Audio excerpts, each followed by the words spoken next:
الذي خلق الموت والحياة ليبلوكم أيكم أحسن عملا وهو العزيز الغفور. الذي خلق 7 سماوات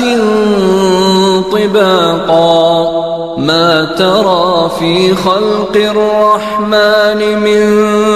تفاوت فارجع البصر هل ترى من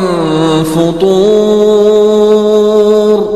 ثم ارجع البصر كرتين ينقلب إليك البصر خاسئا وهو حسير